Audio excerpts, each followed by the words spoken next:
This is Sg2 Perspectives, a conversation with Sg2 experts and industry thought leaders about the biggest trends in healthcare and what we expect that's going to mean for the future of healthcare delivery. Cell and gene therapies are incredibly powerful. They're even life-changing in a lot of circumstances, but getting the patient to the treatment is not simple. It's not like writing a prescription and sending someone to the pharmacy. There's a whole journey involved, both before and after treatment.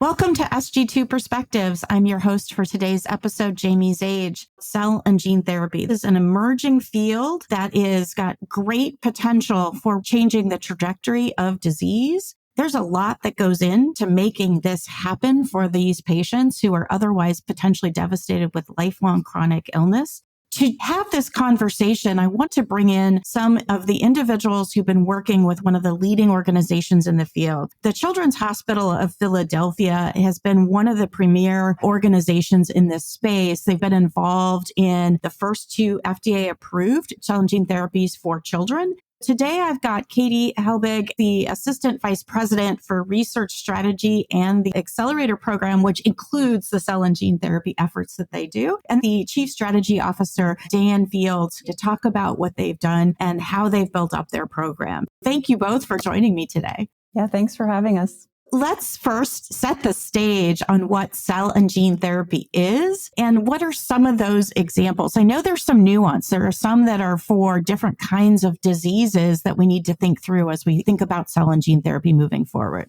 First of all, I think the field has really come a long way in a relatively short period of time. I consider it to be a pretty exciting time for cell and gene therapy. So if you think as of today, there are already 24 FDA-approved therapies on the market. That includes both for kids and adults. And the space is growing pretty fast. Over the next 10 years, it's expected to grow about 20% every year. What makes these therapies game-changing is that they're not just treating the symptoms. They're really going after the root cause of disease. And the way that gene therapy works is by fixing or replacing a faulty gene inside the cells in the body. Cell therapy, on the other hand, involves using healthy cells that are often from the patient's own body that are then genetically modified in a lab and then returned to the patient to help fight disease. We're seeing these therapies being used for a range of serious conditions like certain cancers, genetic disorders, blood diseases. In pediatrics, one of the standout examples is for a condition called spinal muscular atrophy, or SMA. This is a rare but devastating neuromuscular condition that used to be the leading genetic cause of death in infants. And that was pre-gene therapy. But now with gene therapy, if we can diagnose it early, sometimes even before symptoms start, we can really dramatically change the trajectory of that child's life. We can save motor function and even save the child's life. So that's gene therapy. Another powerful example that many folks have probably heard of is CAR T-cell therapy that's used for aggressive leukemias in children, particularly when other treatments have failed. These are critical situations where treatment is emergent. But there are also gene therapies used for conditions that are serious, but less immediately life-threatening. So this is where timing of treatment's important, but not emergent, as in these other examples. An example of this is gene therapies that are available for hemophilia, and that's an inherited bleeding disorder.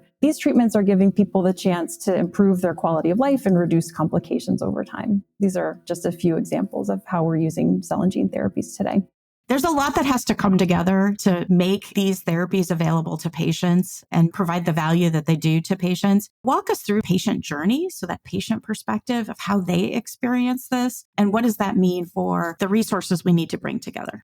Cell and gene therapies are incredibly powerful. They're even life-changing in a lot of circumstances, but getting the patient to the treatment is not simple. Not like writing a prescription and sending someone to the pharmacy. There's really a whole journey involved, both before and after treatment. I can give you two examples that highlight both the emergent and the less emergent situations. These are two patients who we saw at CHOP. So first, there was a young boy who just was 2 years old at the time. He was diagnosed with leukemia, and he started treatment near his home in Wisconsin. He underwent chemo, radiation, all of the standard therapies. And for a while, things looked hopeful. But then unfortunately, his cancer came back. Then he underwent a bone marrow transplant and more rounds of chemo, but unfortunately, his cancer relapsed again. It was at that point that his doctors realized they needed to look beyond the conventional treatments, and they referred him to CHOP for CAR T-cell therapy. That referral is a really pivotal moment. That's when the care team has to recognize that standard treatments aren't working and also know what the next option might be. From there, it becomes a tightly coordinated process. We have to confirm that the patient's eligible, collect and modify their immune cells, handle all the insurance approvals, and get the timing just right, because these kids are often very sick by the time they get to us. So it's an all hands on deck situation to make sure that we move quickly and safely. I can contrast that with another example. This is a young man who had severe hemophilia B. His name was Dominic. And this experience unfolded within our own network, but it's the kind of scenario that could just as easily happen in any community hospital. He was diagnosed and managed at one of our partner clinics in Voorhees, New Jersey. And for years, he was getting weekly infusions to prevent his bleeding episodes. Even with great care, those infusions were becoming burdensome for him, and he was still having joint bleeds. Unlike the CAR T scenario where the timing is critical and the patient is acutely ill, this condition was stable enough to allow him, his care team, his family to think about the decision. And that's when he and his local care team began conversations with our novel therapeutics for bleeding disorders team to think about whether gene therapy was the right option.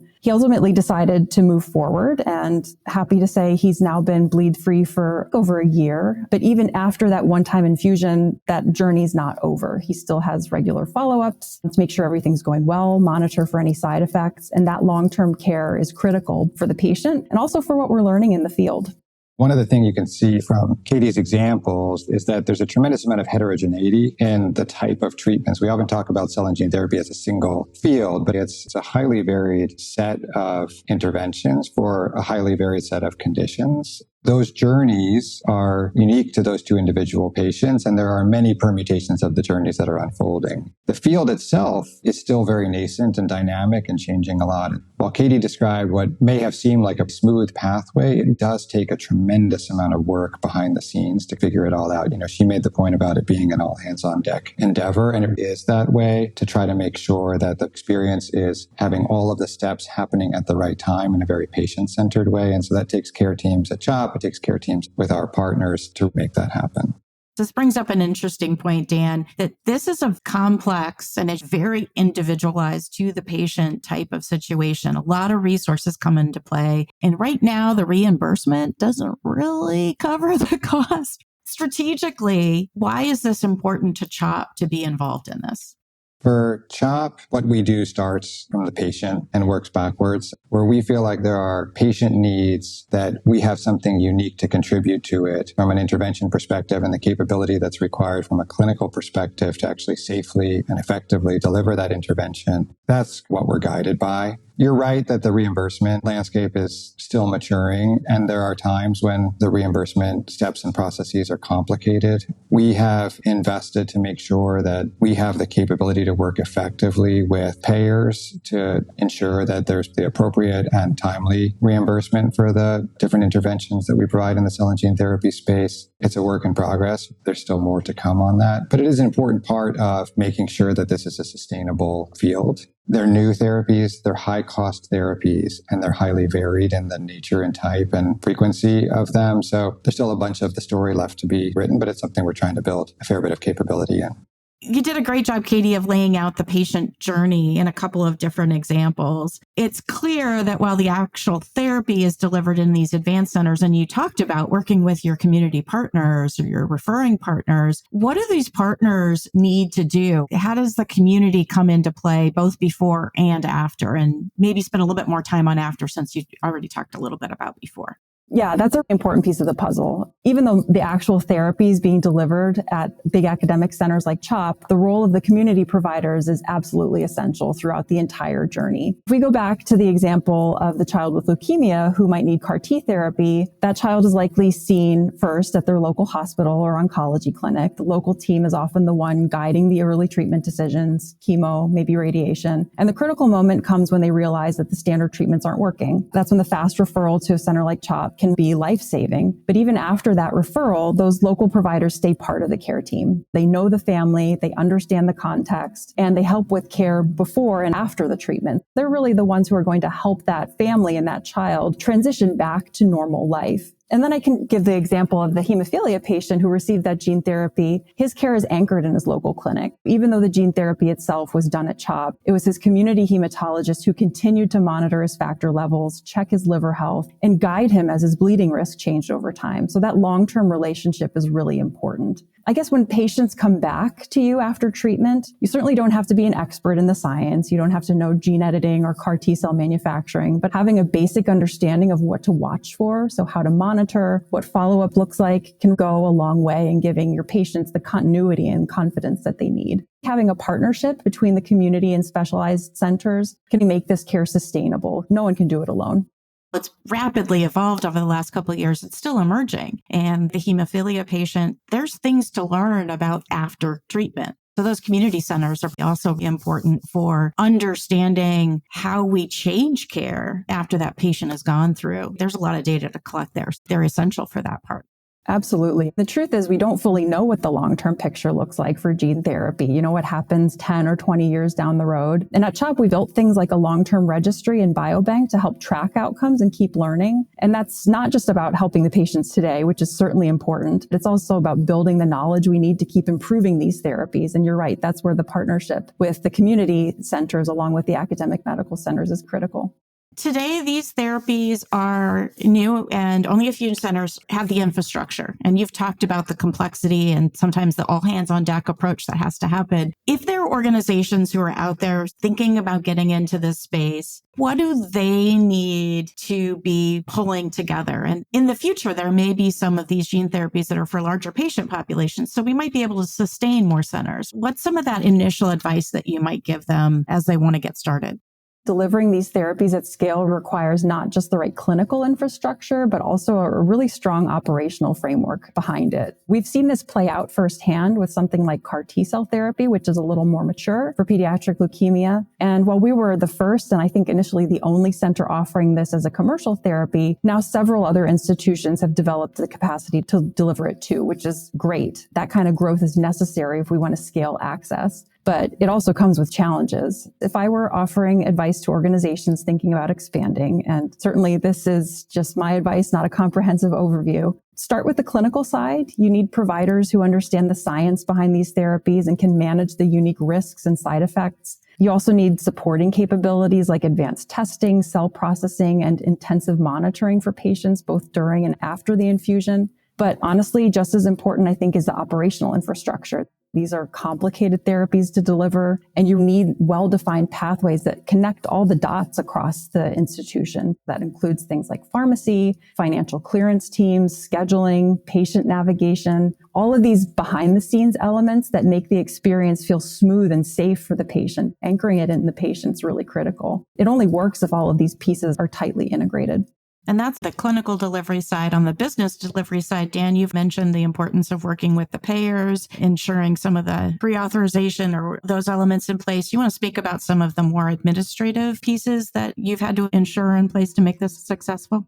Yeah, I think it takes a real partnership among hospital and ambulatory operational leadership, pharmacy leadership, payer contracting, among others, to come together to have a coordinated approach to making sure that the ecosystem works. And it's really important that that happens, because forget CHOP for a second, for children, there are more sites that can deliver therapies as they come to market. But CHOP, we, in the CAR T space, where we were pioneer in the initial CAR T products that came to market, or product that came to market, it's still the vast majority of our CAR T care is actually clinical trials. The commercial product that is on the market right now is delivered at multiple sites around the country, and that's really important. Your question is an important one. I think these operational and administrative parts are important to make sure it's sustainable. Katie certainly hit on the first order questions around making sure there's a safe and effective clinical environment to be in place. One of the other things that, at least when we've talked before, is also building the education. We've talked about the importance of the community hospitals in their being able to recognize the need.